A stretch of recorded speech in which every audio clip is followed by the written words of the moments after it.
Baik, saat ini kami berada di saluran sekunder Manggis, tepatnya di Desa Rawadalam, Kecamatan Balongan, Kabupaten Indramayu, di mana saluran sekunder Manggis ini saat ini mengalami kekeringan. Dan ini terjadi setiap tahun di musim kemarau. Artinya, SS Manggis ini tidak bisa berfungsi secara maksimal meskipun sudah pernah dilakukan modernisasi pada tahun 2018. Perlu diketahui, sepanjang jalur SS Manggis ini melintasi ribuan hektar lahan pertanian yang ketersediaan airnya atau kebutuhan airnya mengandalkan dari saluran sekunder Manggis. Akibatnya di musim kemarau petani tidak berani berspekulasi untuk melakukan tanam padi. Meskipun mereka bisa itu mengambil air dari saluran atau sungai sistem pompanisasi.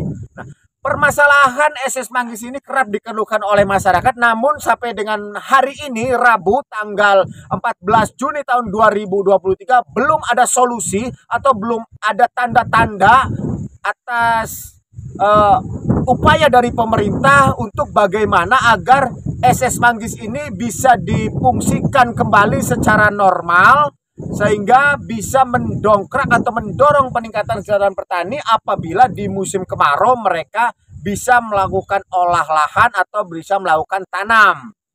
Akibat dari permasalahan kekeringan saluran sekunder Manggis ini yang tidak bisa difungsikan secara maksimal, tadi saya katakan bahwa petani tidak berani berspekulasi untuk melakukan tanam di musim kemarau. Artinya lahan pertanian kisaran 1000 hektar di Desa Rawadalam, kemudian Tegalurung, Balongan, dan Singaraja itu hanya berlaku satu musim tanam saja di musim penghujan. Kalaupun bisa dilakukan, mereka harus menggunakan pompanisasi, artinya mereka harus mengeluarkan kocek tambahan agar bisa melakukan olah lahan dan tanam di musim gaduh atau di musim kemarau. Kita lihat juga ada beberapa lahan yang ditanami palawija, namun saat ini juga mengalami kekeringan. Akibatnya hasilnya juga tidak maksimal. Nah, dengan begitu bisa dikatakan bahwa area lahan di sepanjang jalur SS Manggis ini bisa dikatakan istilah orang Indramayu adalah gogoranca, artinya mengandalkan dari air hujan saja. Kenapa? Tadi program-program pemerintah pada tahun 2018 tentang modernisasi justru berdampak buruk terhadap saluran sekunder Manggis yang tidak bisa difungsikan secara maksimal. Nah, kita nanti bisa memberikan keterangan atau bisa meminta keterangan kepada petani tentang apa sih sebenarnya yang terjadi di SS Manggis. Nah, kita lihat juga di sini di BA5 kondisinya memang kering, tidak ada air sama sekali, bahkan di dasar saluran ini ditumbuhi rerumputan dan juga ada sebagian yang sudah tumbuh semak belukar. Inilah kondisi SS Manggis saat ini.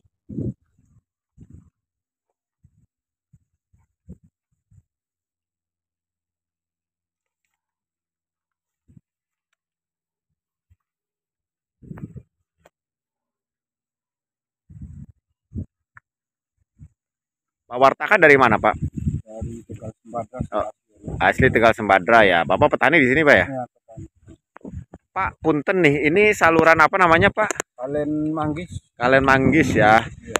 Nah, ini katanya nih Kalen Manggis nih tiap musim kemarau nih kering apa? Ya kering juga gitu, kering. Oh, kering ya. Iya. Jadi ajannya cuma kalau musim hujan doang. Ya, musim hujan. Nah, terus ini kan ada sebagian nih yang mau tanam nih, Pak. Itu airnya ngambil dari mana, Pak? Ngambilnya air dari itu kali Pelawiran nyedot. Oh, pompa. Iya, Pakai pompa. Setiap tahun kayak gini, Pak? Ya, setiap tahun. Dulunya gimana Ya, dulu? dulunya ya begitu. Oh, gitu. Iya. Kering terus. Bapak punten.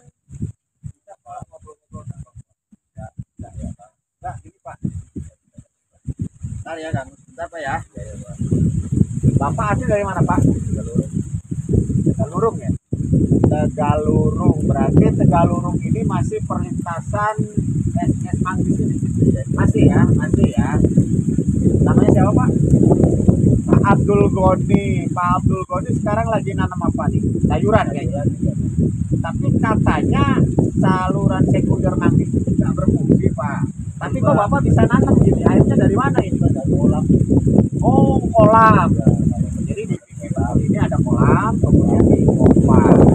Kalau sumber air alternatif lainnya dari mana, Pak?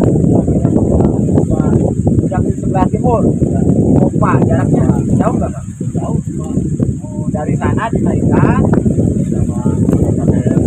Oh, pakai pompa. Jadi Prawira Darum itu ya. Jadi perlu diketahui bahwa petani yang ada di sepanjang jalur SS Manggis ini mengandalkan air dari pompanisasi Sungai Prawira Darum yang konon katanya di sana ada dam ya. Ada dam, kemudian dinaikkan menggunakan pompa, baru dialirkan ke area lahan di sepanjang jalur SS Manggis ini karena SS Manggis tidak bisa berfungsi. Pak, punten SS Manggis ini tidak bisa berfungsi itu apa hanya di musim kemarau saja atau bagaimana? Oh, jadi kalau musim penghujan kan ada airnya, Pak? Ada airnya kalau hujan besar. Oh iya, jadi dari sananya ada yang buang. iya. Jadi SS Manggis ini kalaupun ada air itu di musim hujan.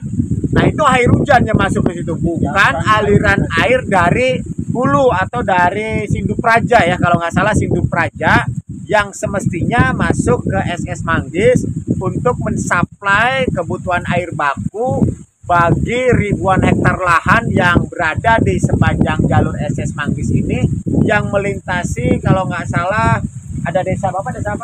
Tegalurung, Desa Balongan, kemudian Desa Singaraja dan Desa Rawadalem ya di sebelah sana. Nah, akibatnya petani di musim kemarau tidak berani berspekulasi untuk melakukan olah lahan atau melakukan tanam karena SS Manggis ini tidak bisa berfungsi. Tadi dikatakan oleh Pak Abdul Goni, ini kalaupun musim hujan juga itu air hujan yang berada di SS Manggis. Nah, ini menjadi PR bagi PUPR untuk mensolusikan agar petani yang ada di Indramayu, khususnya yang berada di Desa Rawadalem, Tegalurung, Desa Balongan, dan Desa Singaraja. Singaraja Kecamatan Balongan Indramayu, Pak? Kalau Singaraja Indramayu. Ya, kalau Singaraja Kecamatan Indramayu, tapi kalau Tegalurung, Rawadalem, kemudian Balongan, Kecamatan Balongan, ribuan hektar ini bisa dikelola dengan baik dan bisa mendongkrak pendapatan para petani. Dengan begitu maka akan mendorong peningkatan kesejahteraan petani yang ada di keempat desa tersebut. Lumayan luasannya hampir 1000 hektar. Jika bisa difungsikan secara maksimal, maka itu akan menghasilkan nilai ekonomis yang cukup baik bagi petani. Namun tadi saya katakan mengingat tidak berfungsinya SS Manggis ini sehingga petani tidak berani berspekulasi untuk melakukan tanam di musim kemarau. Kalaupun mereka melakukan tanam itu harus mengeluarkan ekstra biaya berkaitan dengan pompanisasi air dari Sungai Prawira Darum yang mana di sana ada bendungan, kemudian dinaikkan dan mengaliri sejumlah lahan ya. Jadi tidak semuanya ikut melakukan tanam di musim kemarau. Nah, ini juga sangat berisiko. Sebagian tanah ini dilakukan tanam tapi sebagian terbengkalai karena itu bisa mendorong adanya hama tikus dan sebagainya. Nah, ini juga hanya spekulasi, adapun hasilnya bagaimana nanti. Nah, itu yang dapat kami sampaikan obrolan dengan salah satu petani yang saat ini beraktivitas palawija. Ini pun bukan dari SS Manggis melainkan pompanisasi dari Prawira Darum, kemudian ditampung di semacam kolam atau balong ya, empang, untuk dinaikkan digunakan untuk pembasahan lahan tanaman palawija yang dilakukan oleh Bapak Abdul Goni ini. Abdul Goni, harapannya gimana nih, Pak?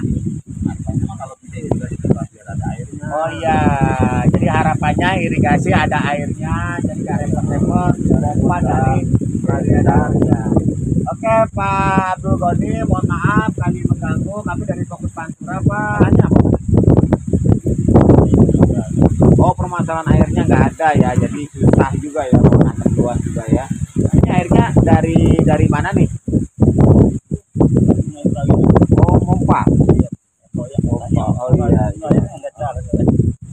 Pengennya gimana Pak harapannya Pak? Harapannya saya mulai lancar lagi irigasi. Irigasi bisa lancar lagi ya. Iya. Dulunya pernah lancar nggak sih? Baru saya itu Pak, baru 1 tahun ya Bang ya. 2 tahunan ya, Bapak masih baru ya bertani di sini ya. Tapi orang katanya juga, pasti Bapak nih sewa, garap Bapak tanah sendiri. Oh garap ya, berarti resikonya besar Pak ya. Biaya garap, biaya sewa ya. Nah berarti ini Bapak musim kedua nih, musim baru nih. Lagi spekulasi coba nanam ya. Tapi resiko nggak Pak, kan sebelahnya nggak pada ditanam Pak, nanti tikusnya gimana? Ya kayaknya harus ikut Pak. Oh ya sudah. Kayaknya Oke. Ya, dari keterangan yang dapat kami himpun dari sejumlah petani, mereka berharap SS Manggis ini bisa difungsikan kembali sehingga mereka tidak akan mengalami kesulitan air pada saat musim gadu. Karena pada saat musim penghujan mereka bisa memanfaatkan air dari musim hujan, dan SS Manggis ini juga terisi itu karena air hujan, bukan supply dari Sinduk Raja yang posisinya di hulu SS Manggis ini. Nah, seperti kita lihat juga SS Manggis ini dipenuhi semak belukar, rerumputan karena kondisinya sangat kering dan tidak ada air sama sekali. Kalaupun rerumputan itu tumbuh juga karena kelembapan sebelumnya. SS Manggis ini bisa difungsikan kembali normal, dan ini menjadi PR serius bagi PUPR agar mengambil langkah-langkah konkret ini bisa meningkat. Nah, ini merupakan satu pembuktian apabila SS Manggis ini dilakukan renovasi atau normalisasi sehingga air dari hulu bisa mengalir ke SS Manggis dan bisa mensuplai ribuan hektar. Demikian yang dapat kami laporkan. Kru yang bertugas, saya Robi dan Jaya dari saluran sekunder Manggis Indramayu.